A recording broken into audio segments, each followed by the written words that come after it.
बिस्मिल्लाहिर्रहमानिर्रहीम, अस्सलाम वालेकुम जी। मैं नजमुल हसन बाजवा हूं। नाज़रीन इकराम, समात का तकरीबन अब जो है ना वो आधा टाइम गुजर चुका है, आधे दिन की समात हो चुकी है और सुप्रीम कोर्ट के अंदर हुकूमत को अभी तक जो है ना वो शिकस्त मिली है। वो शिकस्त इस वजह से मिली है कि 3 पॉइंट्स हुकूमत की जानिब से, ये 3 पॉइंट्स जो है वो पार्टीज की जानिब से उठाए गए थे। वो तीनों पॉइंट ऐसे थे जिसकी वजह से अदालत के अंदर बजाते खुद ही जो है ना वो वकील साहब जो है वो फंस गए। जस्टिस मुनीब अख्तर ने ऐसा जवाब दिया, मुझे लगता है कि ये 5 मिनट के अंदर ही जस्टिस मुनीब के रिमार्क से मामला हल हो गया था। हम सोच रहे थे जिस तरह से कि 15 जजेस यहां पे मौजूद हैं, अगर इन्होंने जो है ना वो अदालत को कन्विंस कर लिया तो फुल कोर्ट बन सकता है और जजेस की आपस में भी इस बारे में जो है ना वो गुफ्तगू हुई थी।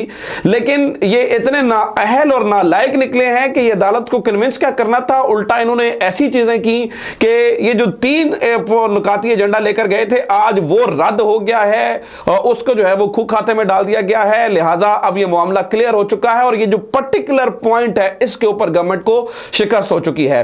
अब लगता है कि फैसला भी करीब है।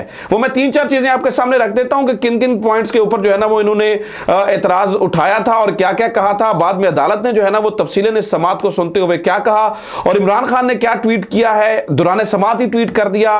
खुश भी हैं और थोड़ा सा उनकी बॉडी लैंग्वेज भी बदली हुई है। दौरान समात ही इमरान खान जो है वो ट्वीट कर दिया उन्होंने। तो नाज़रीन इकराम, जो है ना वो आज 3 चीजें जो है ना वो मुख्तलिफ टाइम के ऊपर अदालत के सामने जो है ना वो रखी गई हैं। सबसे पहला तो इनका पहले ही एक मामला था कि जो है ना वो फुल कोर्ट बनाया जाए। दूसरा, आज इन्होंने थोड़ा सा एक ट्विस्ट दिया, मामले को थोड़ा सा घुमा कर आए और इन्होंने कहा ऐसा कीजिए कि जो है ना वो इस मामले को जस्टिस काजी फायज ईसा का जो फैसला मानते हुए वो आप मुअख्खर कर दें। आप सुनिए ना, यानी कि एक तरफ ये कह रहे हैं कि इस मामले को सुनिए और सुनकर जो है ना वो फैसला कीजिए, नंबर 1 फुल कोर्ट बनाइए। दूसरा जो इन्होंने पॉइंट उठाया कि इस मामले को जस्टिस काजी फायज ईसा का फैसला मानते हुए मुअख्खर कर दीजिए। यानी कि जो दूसरा पॉइंट था वो बजाते खुद पहले पॉइंट को जो है ना वो निगेट कर रहा था। जो दूसरा नुक्ता था वो बजाते खुद पहले नुक्ते को निगेट कर रहा था, जिसकी वजह से मैं ये कह रहा हूं ना कि इनकी नालायकी और नाअहली की वजह से इस पॉइंट के ऊपर इन्हें जो है ना वो शिकस्त हुई और ये वाज़ेह कह दिया। मतलब अब तो वाज़ेह समझ आ रहा है कि जो है ना वो कहानी इनके हाथ से जो है वो निकल गई है। चलें, यहां पर भी बात समझ में आती थी कि अगर ये इस तरह से चलते तो बात का अंदाजा हो जाता। इन्होंने तीसरा पॉइंट नाज़रीन इकराम आज अदालत के अंदर ये उठाया कि ऐसा कीजिए कि एक ऐसा बेंच बनाइए जिसके अंदर वो तमाम जजेस हों या जिसके अंदर वो जजेस हों जिन्होंने इस केस को पहले नहीं सुना है। यानी कि इसके अंदर जस्टिस मुनीब ना हो, जस्टिस एजाज ना हो, उमर अता बंदयाल ना हो। इसके अलावा जो है ना वो सुना तो फिर अमीनुद्दीन खान ने भी है, सुना तो फिर जो है ना वो अतर मिनल्लाह ने भी है, सुना तो फिर जो है ना वो इससे पहले याहिया अफरीदी ने भी है। तो क्या इन तमाम जजेस को जो है वो इसमें शामिल ना किया जाए? तो इनमें जो तीसरा पॉइंट उठाया नाज़रीन इकराम, उन्होंने उस तीसरे पॉइंट ने ऑलरेडी दूसरे और पहले पॉइंट को निगेट कर दिया। यानी कि सादी सादी बात है जो उन्हें अदालत के अंदर समझ नहीं आ रही थी। कभी कोई एक नुक्ता उठा रहे थे तो दूसरे को नफी कर रहे थे, दूसरा उठा रहे थे तो तीसरे को नफी कर रहे थे। अब यूं समझिए कि अटॉर्नी जनरल बात कर रहे हैं, पीछे से इरफान कादर उनके कान में आके कुछ कह रहे हैं। इसके ऊपर जस्टिस मुनीब ने कहा भी कि लगता है कि जनाब इरफान कादर जो है ना वो अटॉर्नी जनरल को रेस्क्यू करने आ गए हैं, लगता है इनको। इसके ऊपर जो है ना वो अदालत के अंदर कह के जो है ना वो गूंज उठे, अदालत जो है ना वो हंसना शुरू हो गई। इन्होंने अपना तमाशा बजाते खुद जो है ना वो आज अदालत के अंदर जो है ना बनवा लिया। अच्छा, ये मामला समात के अंदर आगे कैसे गया और किस तरह से ये बात आगे बढ़ी, इसको और बताने से पहले नाज़रीन इकराम एक कहानी ये भी सुनिए।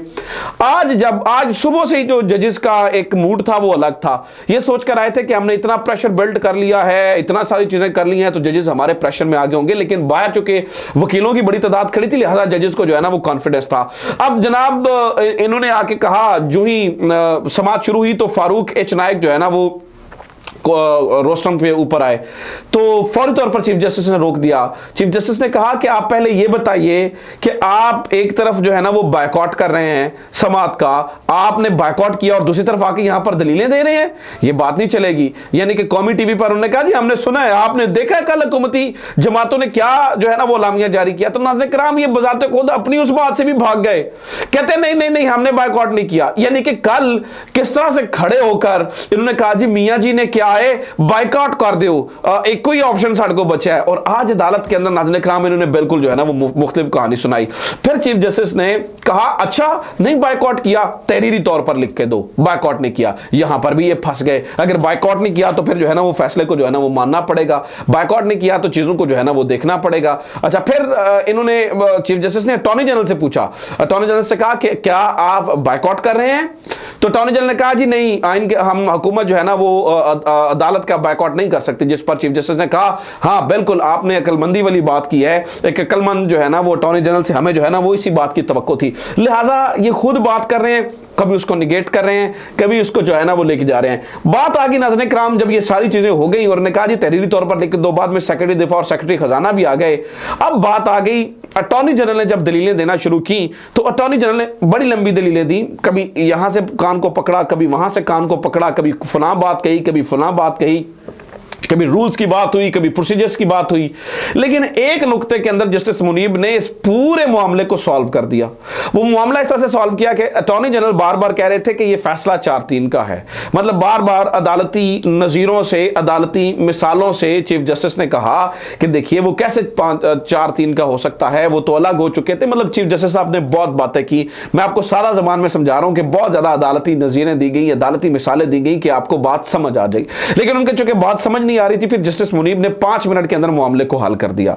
जस्टिस मुनीब ने जो है ना वो मामले को हल इस तरह से किया, उन्होंने कहा जी या तो फैसला 3-4 का है, या फिर अगर आपने 7 रुकनी जो है ना वो बेंच का फैसला कह रहे हैं तो फिर ये 7 रुकनी नहीं, फिर ये 9 रुकनी बेंच का फैसला होगा। नाज़रीन किराम जस्टिस मुनीब ने वही बात की जो हम पहले दिन से कह रहे हैं कि अगर आपने जस्टिस याहिया अफरीदी और जस्टिस अतर मिनल्लाह को शामिल करना है तो फिर आपको जस्टिस एजाजुल एहसन और जस्टिस मुज़ाहिर अली अकबर नकवी को भी शामिल करना पड़ेगा, जिन्होंने रिटन लिख के दिया था कि आपको इस मामले में सो मोटो लेना चाहिए, अज खुद नोटिस लेना चाहिए, क्योंकि ये मामले को जो है वो ताखीर की जानिब लेकर जा रहे हैं, ये मामला जो है वो किसी और तरफ लेकर जा रहे हैं। तो ये बात सुन के ना नाज़रीन किराम वो ना हक्के बक्के रह गए। इस बात के बाद ना इनको समझ नहीं आई कि हुण की करिए, ये तो मामला किसी और ही खाते की तरफ जो है ना वो जाता हुआ नजर आ रहा है। तो सुप्रीम कोर्ट ने हुकूमती वकला को जो है ना वो सुनने से इनकार किया। सुप्रीम कोर्ट ने यह भी कहा टीवी पर चला है कि आपकी कहाँ मीटिंग हुई है, सब इलामिया की खबरें चलाते रहे हैं,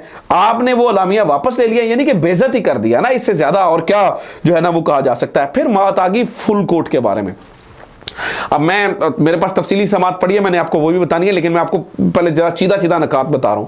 फुल कोर्ट के ऊपर बात आ गई तो फुल कोर्ट के ऊपर जो है ना वो चीफ जस्टिस साहब ने कहा 15 जजेस बैठकर अकेले इकट्ठे कैसे किसी एक नुक्ते पर जो है ना वो बात कर सकते हैं। मतलब आप ये समझिए कि जस्टिस अमीनुद्दीन ने इस बात पे, अब देखिए ना लॉजिक समझिए कि वो जो कह रहे हैं ना फुल कोर्ट नहीं मान रहा, फुल कोर्ट नहीं मान रहा, अगर किसी को 2 पे एतराज है कि फलाने बात कर दी है तो फिर इतने सारे जज तो पहले ही अपनी जो है ना वो राय का इजहार कर चुके हैं।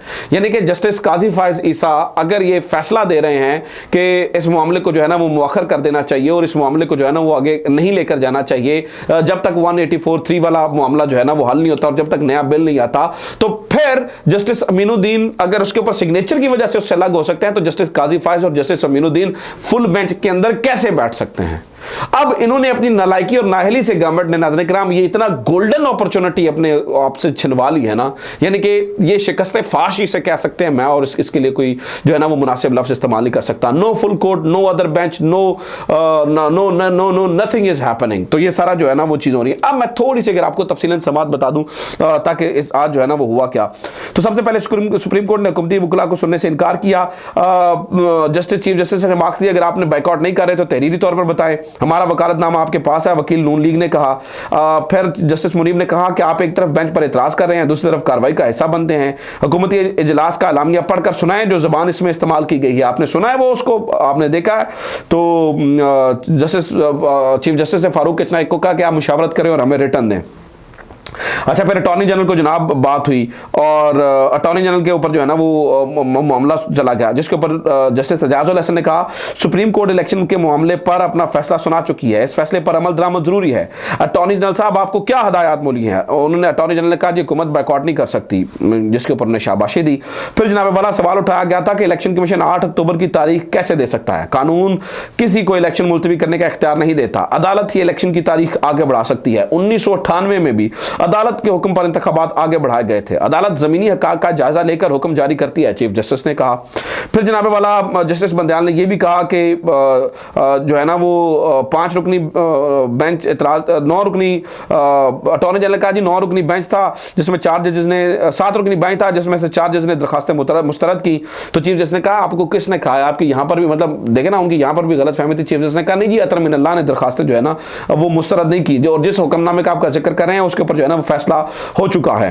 और बेंच जस्टिस उमर अता बंदयाल ने कहा जी बेंच तश्कील देने का इख्तियार जो है ना वो सिर्फ और सिर्फ चीफ जस्टिस के पास है। अच्छा, इसके बाद सेक्रेटरी खजाना और सेक्रेटरी दफा भी अदालत के अंदर जो है ना वो पेश हुए।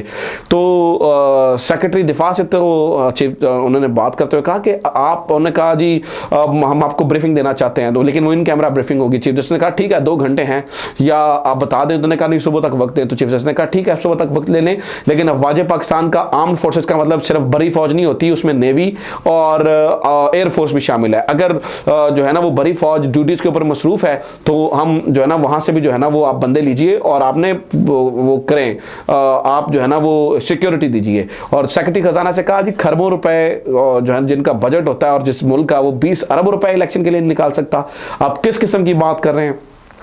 तो सेक्रेटरी खजाना की भी क्लास ली। सेक्रेटरी खजाना से पूछा कि आपकी भी कोई ऐसी मीटिंग है, कोई ऐसी जो है ना वो रिपोर्ट है जिसमें कोई बहुत ज़्यादा हसासियत है। तो उसमें कहा नहीं जी वो तो IMF की बात है। हालांकि IMF वाले मामले पर IMF पहले क्लेरिफाई कर चुका है कि हमने कोई ऐसी बात नहीं की है, हमने कोई इस तरह का जो है ना वो मामला जो है ना वो हमने नहीं कहा। ये सारा जो है ना वो इलेक्ट्रल प्रोसेस जो है ना वो उन्होंने बजाते खुद मुकम्मल करें या जो भी इनका आईनी जो है ना वो चीज़ें हैं।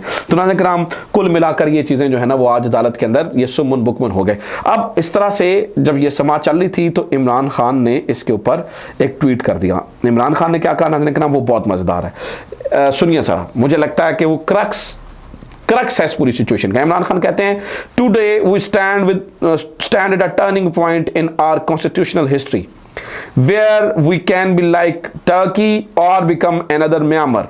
Everyone must choose whether they stand as PTI does with constitution, rule of law and democracy or with corrupt mafia, law of the jungle and fascism।